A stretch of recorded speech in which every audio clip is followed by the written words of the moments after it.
Rylan opened his eyes slowly, unsure where he was or how long he had been unconscious. His vision blurred, and for a moment, everything looked like a shifting cloud of light. A soft hum vibrated through the air, like damaged machinery struggling to stay alive. He tried to lift his head, and a sharp pain rushed through his neck. Dust clung to his face. The last thing he remembered was his starfighter spinning out of control in a storm of debris, alarms screaming inside the cockpit, and then darkness. As his vision sharpened, he realized he was lying on a cold, metallic floor inside a half-broken ship. The walls around him were curved, glowing faintly with pulsing blue lines that looked like veins of energy. The ship was alien. He could tell from the strange patterns, the floating controls, and the soft crystal lights hovering in the air like tiny stars. The place felt wounded, like it had survived a battle but not without heavy damage. Rylan forced himself to sit up. His suit was torn, his throat dry, and his head dizzy from lack of water. Even breathing felt heavy in his chest. When he touched the side of the wall to steady himself, a soft shock ran through his fingers, as if the ship was alive and aware of his presence. He looked around, searching for any other life form. That was when he noticed the glowing trail on the floor, thin at first, then spreading wider. It looked like liquid light, moving like a slow river. The glowing fluid gave off a soft, warm mist that curled upward like smoke. Another sound reached him, a soft voice, weak, struggling. "Human!" Rylan turned quickly. In the shadow of a broken console lay an alien woman, pale and breathing heavily. She looked young, though he could not guess her true age by human standards. Her body was slender, covered in smooth, armor-like fabric that was torn in several places. Her skin carried a faint shine, almost like polished stone, and her hair had a silver glow. But the thing that stood out most was the glowing liquid coming from her shoulder, spreading across the floor. It was her blood. She looked at him with wide, exhausted eyes. "You survived," she whispered, voice shaking. "I pulled you from the fire. You almost burned." Rylan blinked, confused. "You rescued me?" She nodded very slowly. Even that small movement looked painful for her. "Your ship crashed into mine. I sealed the breach and dragged you inside before the moon storm consumed you." He tried to stand, but his legs trembled from dehydration. He reached for the wall again and breathed slowly. "Thank you," he said after a moment. "I owe you my life." She let out a tired breath. "I am Lyraya, diplomat of the Solari Vale." Her voice trembled and she pressed a hand to her wounded shoulder. More glowing liquid leaked out. Her face tightened with pain. Rylan moved toward her automatically, driven by instinct. "You're hurt." "Stay back," she warned softly. "My blood, it is not for you to touch. It is dangerous for humans." He froze, unsure. "Dangerous?" "It is energy," she whispered. "Pure plasma. It carries memory and life force. Humans cannot absorb it. It will overload your nervous system." Rylan swallowed. His mouth felt like dried sandpaper. His lips cracked when he spoke. He looked around for water, anything he could drink, but the alien ship was too damaged. There was nothing except the faint mist rising from her glowing blood. His head spun again. Dehydration was hitting him hard. He had not had water since the battle hours before the crash. His throat burned. His vision dimmed. His legs shook again. He took one step forward, then another, but his knees buckled. He fell hard onto the floor, landing on his hands. His right hand landed directly in the glowing liquid. The moment his skin touched it, a surge of warmth exploded inside him. Not burning, not painful, just warm, steady, alive. The energy crawled up his arm like soft lightning, gentle but powerful. His body responded instantly, absorbing it like a sponge absorbing water. His heart steadied. His breath deepened. His mind cleared. Behind him, Lyria gasped sharply. "No! No, human, stop!" she shouted, panic breaking through her weak voice. "That's my blood! Stop drinking it!" But Rylan was not drinking it through his mouth. His skin was absorbing it. His cells were drawing the energy in as if they recognized it. He lifted his hand, shocked. His fingers glowed softly, the light fading slowly into his skin. He felt stronger than he had in days. The dizziness in his head disappeared. Even his breathing became easier. "I didn't mean to," he said, stunned. "I just fell. But I feel better. Stronger." Lyria stared at him with wide, disbelieving eyes. "Impossible. No human has ever touched Solari core fluid and survived. You should be unconscious. Or worse." Rylan shook his head. "I feel fine." More than fine. She crawled a little closer, wincing again. "Show me your hand." He held it out. She reached with trembling fingers but hesitated before touching him. When she did, her eyes widened. "The energy. It stabilized. It merged. Your body adapted." Rylan frowned. "Is that bad?" "It is unheard of," she whispered, voice trembling with shock. "Our blood carries living memory. If a non-Solari absorbs it, their mind collapses. But you are calm, steady, balanced." Rylan looked at the glowing trail again. "Your wound is still bleeding. You need help." She tried to stop him. "Do not touch it again. Your body might reject it next time." But Rylan was a human engineer, trained on disaster response missions. He could not just watch someone die because of fear or rules he did not fully understand. He ripped a piece of cloth from his torn uniform and pressed it gently against her injury. She flinched but did not push him away.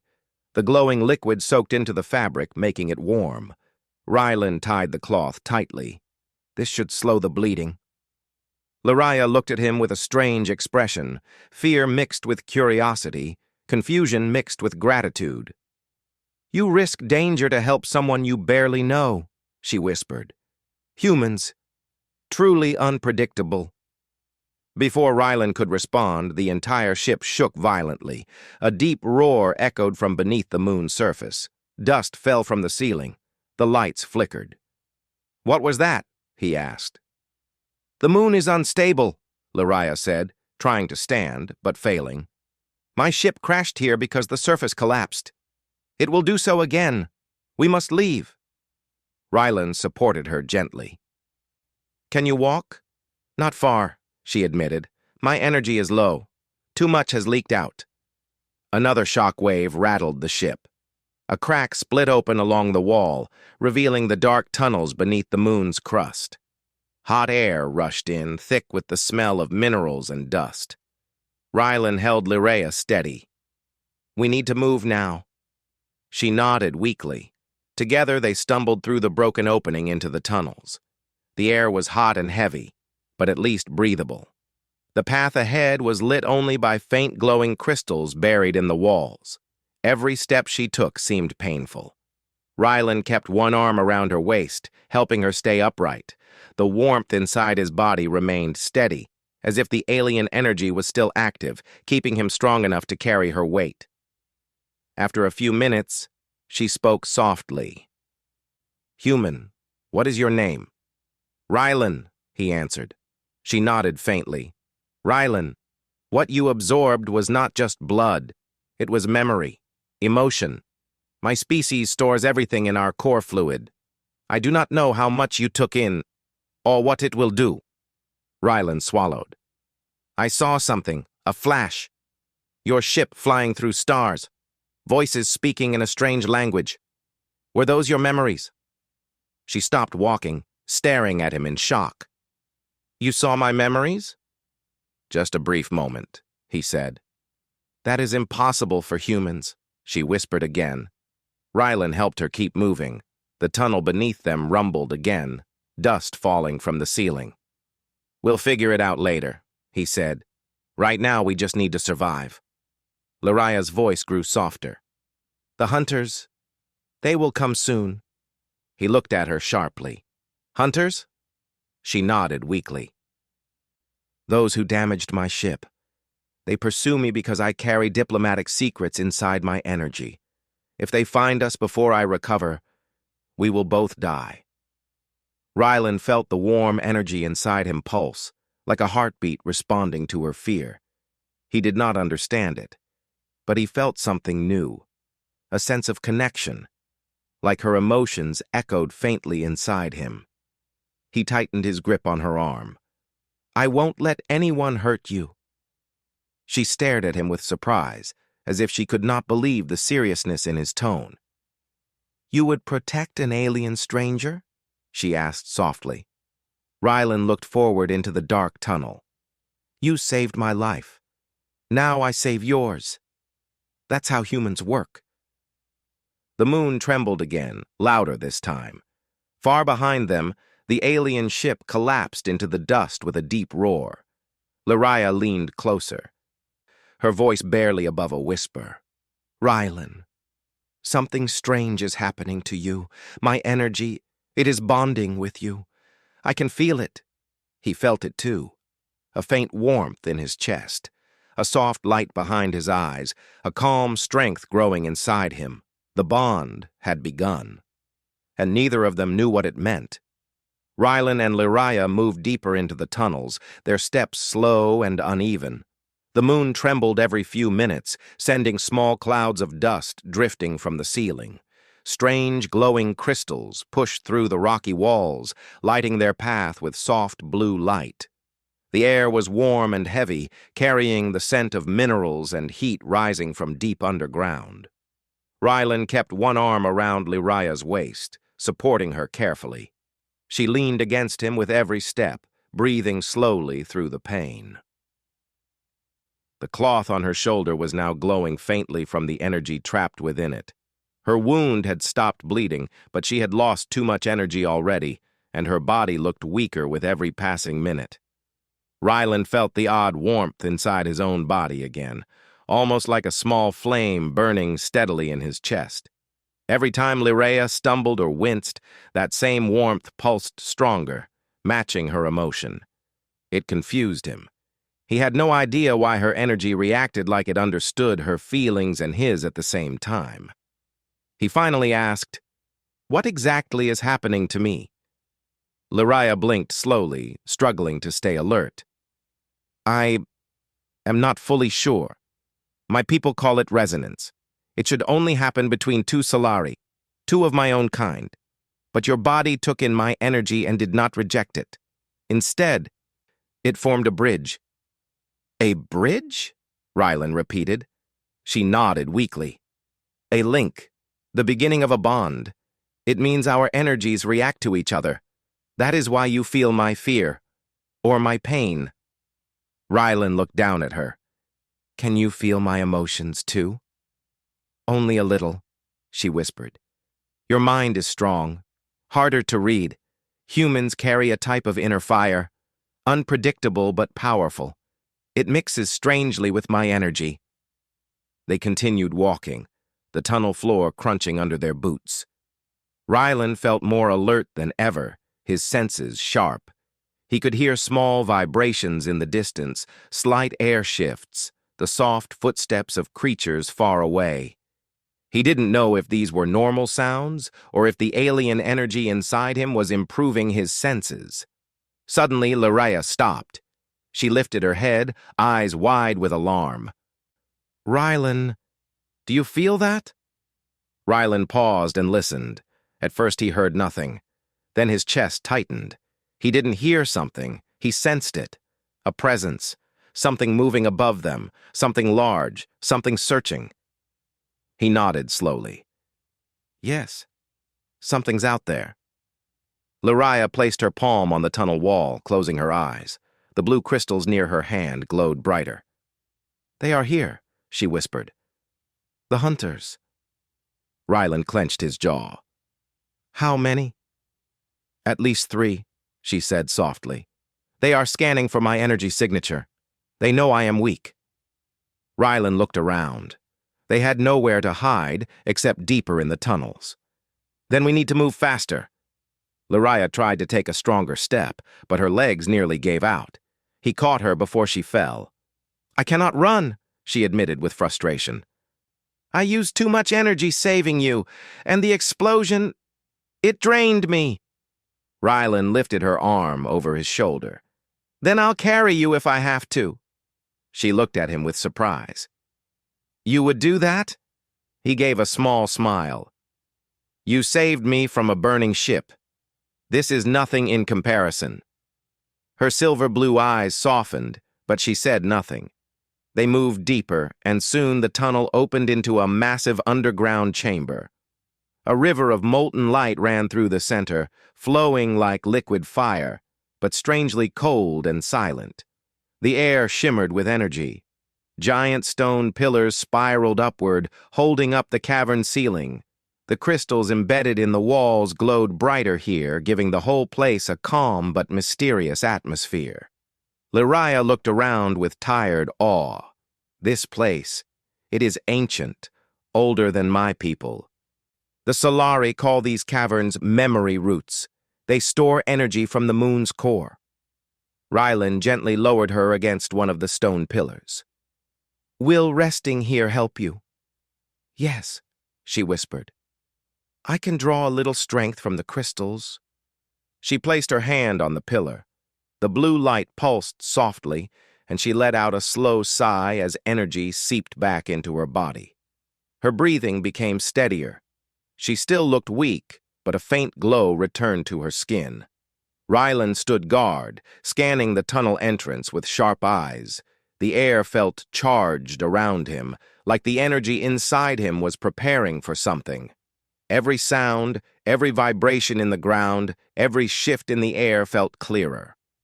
Lariah watched him quietly. "Rylan, the bond is growing stronger." He looked at her. "What does that mean for us?" "It means our energies are mixing." She hesitated. "If it continues too long, you may become permanently linked to me. Your body might adapt to my energy completely." He frowned. "Is that bad?" "It is unknown," she said honestly. "No human has ever been linked to a Solari.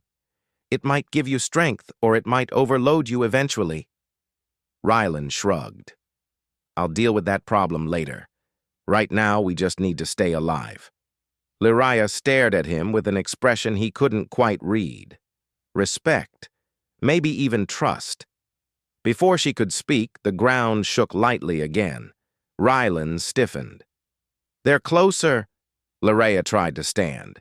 "We must hide deeper in the chambers." She took a few steps but stumbled again. Rylan caught her arm, steadying her. "How long until your energy returns?" he asked. "Not enough time," she admitted. "We need minutes. The hunters will reach us in seconds."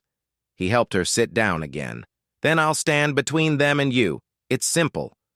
"Rylan, you cannot fight them alone," she whispered. "They are trained mercenaries. They carry pulse rifles. Their armor can resist blasts." He felt that warm pulse in his chest again. Stronger this time, growing deeper, almost like something inside him was waking up. "I don't plan to fight them their way," he said quietly. "I just need to keep them away long enough for you to recover." Before Lariah could argue, the chamber lights flickered. A shadow appeared in the tunnel entrance, tall, armored, moving with dangerous confidence. Then another, and another. 3 mercenaries stepped into the chamber, their armor dark and covered in glowing red symbols. Their helmets scanned the cavern with bright lenses. One of them spoke through a distorted voice modulator. "Solari diplomat Lariah, we know you are here. Your ship has been destroyed. Surrender without resistance." He raised his pulse rifle toward the cavern. Rylan immediately stepped forward, blocking their view of Lariah. The lead mercenary froze. "A human? Why are you alive?" Rylan didn't answer. His body felt strangely calm, as if the energy inside him wrapped around his nerves, steadying every muscle. Another mercenary aimed his rifle. "Move aside, human. Your life is not our target." Rylan exhaled slowly. The warmth inside him flared.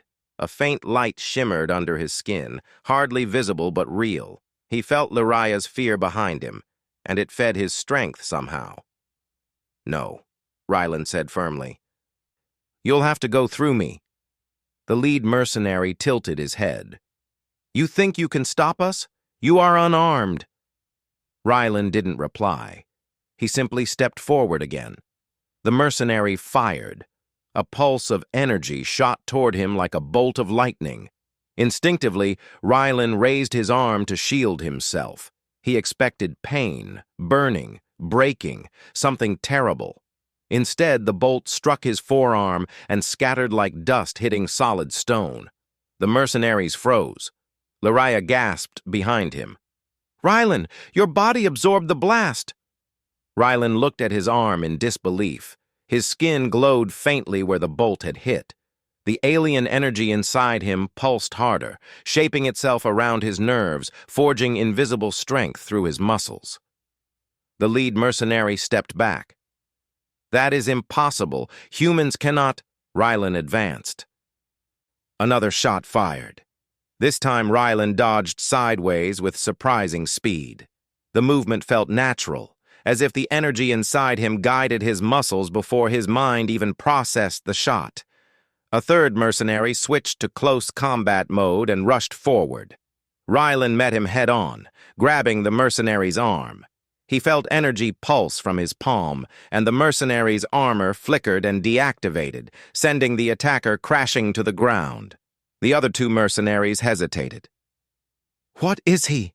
one whispered. "A human with Solari energy," the leader replied slowly. "That should be impossible." Ryland stepped forward with calm but firm eyes. "Leave now, or you won't get another warning." The mercenaries slowly backed toward the tunnel. They raised a small device and activated a beacon. A faint red light blinked. "They called for reinforcements," Lyraya whispered in fear. "More will come." Ryland returned to her side, breathing hard but steady. The energy still moved strongly inside him, giving him strength he never imagined. He knelt beside her. "You said there was a way to stop them," he reminded her. "Something deeper in the tunnels.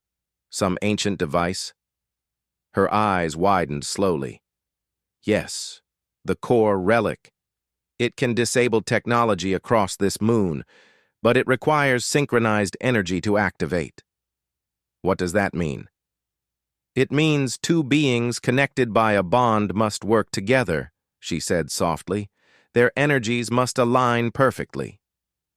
Ryland felt the warm pulse inside him again, the strange connection between them.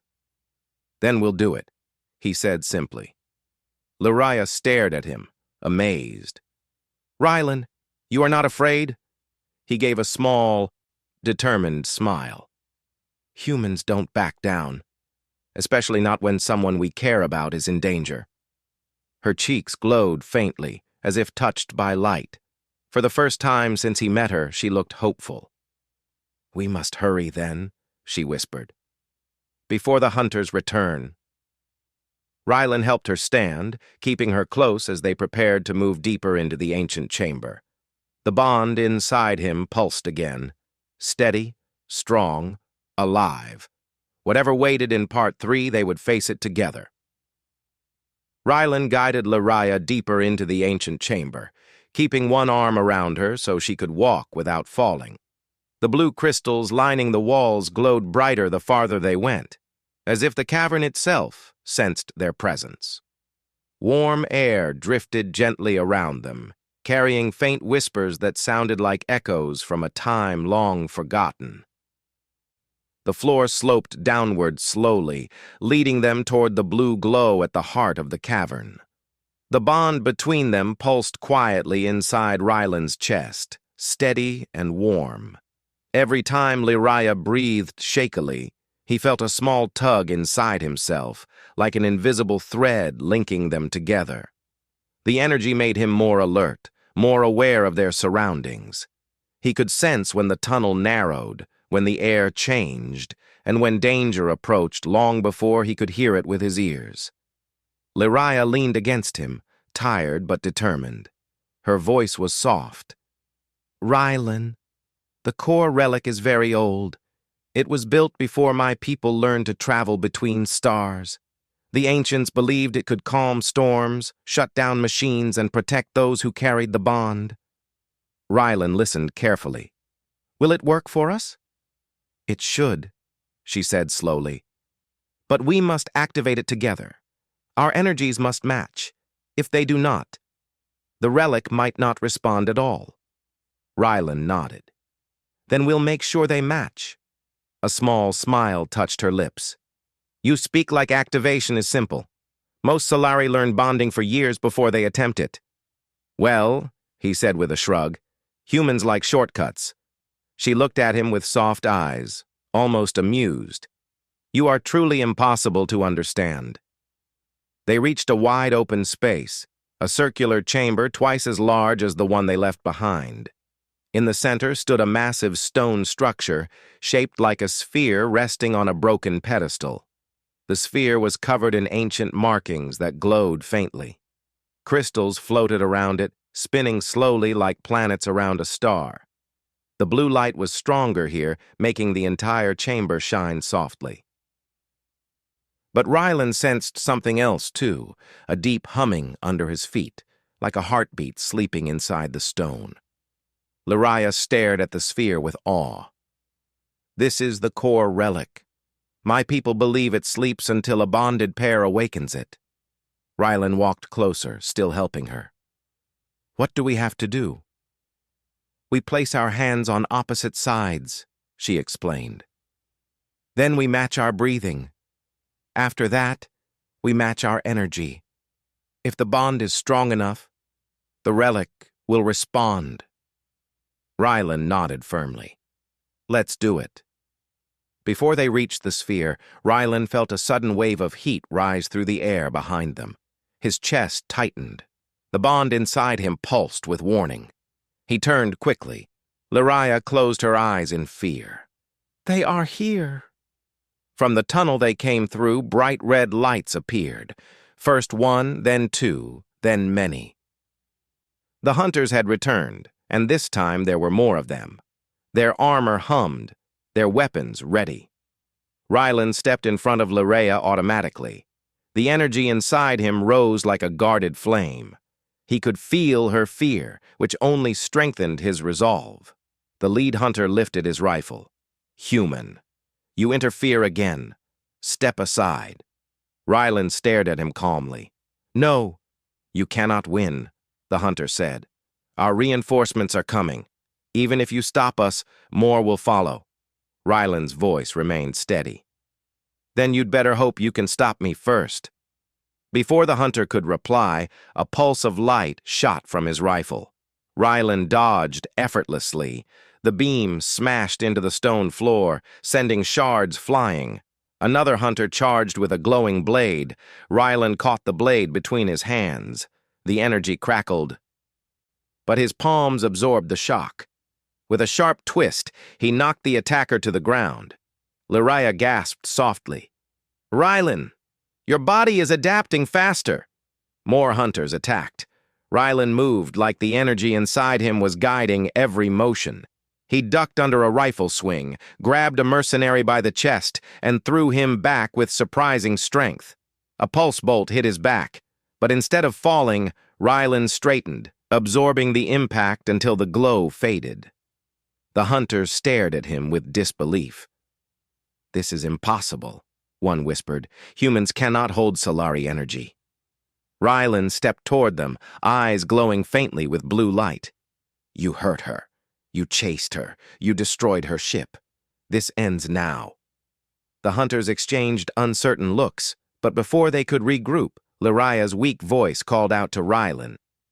Enough, she shouted. We must awaken the relic. Rylan understood immediately. Fighting more mercenaries would only waste time. He turned toward her. Can you stand? She nodded, though her legs still shook. Yes, I can try. He rushed back to her and helped her to her feet. Together they walked to the core relic. The hunters tried to follow, but the sphere reacted the moment Rylan and Lyria approached. A wave of blue energy rippled outward, creating a shimmering barrier that pushed the hunters back. "They are protected," one hunter yelled. "We disable the barrier," another shouted. Rylan ignored them. He placed his hand on one side of the sphere, the stone warm under his palm. Lyria placed her hand on the opposite side. The markings on the sphere brightened instantly, glowing like sunlight through crystal. Lyria's voice trembled. "Now we must match our breathing." Rylan inhaled slowly. Lyria did the same. Their breaths synchronized, their chests rising and falling together. "Now our energy," she whispered. Rylan felt the bond inside him pulse, reaching toward her like a thread of light. He closed his eyes, letting the warmth flow freely. Lyria did the same. A soft hum filled the chamber. The crystals around the sphere floated faster, glowing brighter. Rylan felt everything around him blur. He felt her emotions, fear, hope, exhaustion, trust, and she felt his, determination, steady courage, a deep wish to protect her no matter the danger. Their energies tightened together like two flames merging. The sphere glowed brighter, the hum grew louder, the hunters panicked. "Stop them!" one shouted. "Fire at the relic!" Pulse rifles fired again and again, but the barrier held strong. The chamber shook as the relic awakened, its ancient power rising like a storm. Lyria gasped. "Rylan, the bond is complete." He opened his eyes. Their hands glowed with blue light. The sphere shone so bright it was hard to look at. The energy connected them completely now, not just through emotions, but through something deeper, like two parts of a single heartbeat. "Rylan, we must release the energy together," Lyria whispered. "On my mark." He nodded. "1." The hunters fired desperately, but their weapons flickered. 2. The chamber lights flashed white. 3.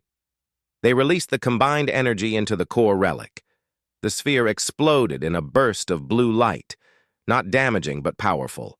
A wave of energy shot through the chamber, washing over the hunters. Their weapons shut down instantly. Their armor powered off. Their helmets went dark. The mercenaries fell to their knees, powerless. The energy wave continued through the tunnels, across the moon's crust, reaching every part of the surface. The growing quakes calmed. The unstable ground steadied. The fierce storms above faded. The entire moon became quiet, peaceful. Rylan and Lyria stood with their hands still on the sphere, breathing hard. The light slowly dimmed until the chamber returned to its soft blue glow. Rylan looked at Lyria. "Are you okay?" She blinked slowly, tired but smiling. "Yes, thanks to you." The relic answered because our bond was strong. He looked down at his hands. They no longer glowed, but he still felt the energy inside, steady, warm, alive. "What happens now?" Lyria stepped closer to him. "Now, you are part of my energy, and I am part of yours. The bond is permanent." Rylan's eyebrows rose. "Permanent? Forever?" She nodded softly. "Our lives are linked now. Your body adapted to my energy completely. You will not weaken from it, and I will always feel your presence." Rylan smiled gently. "That doesn't sound so bad." She smiled faintly, too, her silver blue eyes warm. "To my people, a bond is a sacred connection. It is rare and powerful, and you, a human, created it with me." Before Rylan could answer, a soft buzzing sound came from above. A beam of white light shone through a crack in the cavern ceiling. A ship descended, sleek, glowing with Solari symbols. A rescue ship. Lyria looked up with relief. "My people found us. They followed the activation of the relic." Solari guards emerged from the ship, surprised to see a human supporting their diplomat. Their eyes widened further when they sensed the bond between them. None dared to challenge it, for such a bond was too powerful to question. One of the guards bowed. "Diplomat Lyraya, you are safe. And this human?" She looked at Rylan with pride. "This human saved my life. He carries my energy now. He is my linked guardian." Rylan blinked. "Guardian? It is the highest honor given to one who shares a bond," she explained softly, "and no human has ever held that title before." Rylan smiled slightly. "Well, there's a first time for everything." As the Solari helped them board the ship, Lyraya leaned against him, her voice gentle. "Rylan, thank you. You changed my fate. You changed everything." He placed a steady hand on her shoulder. "You saved me first. I just returned the favor." The rescue ship rose into the sky, leaving the calmed moon behind. The bond between them glowed softly, two lives connected by impossible energy. The galaxy would remember this day. A human had broken another rule, and together they had awakened something ancient.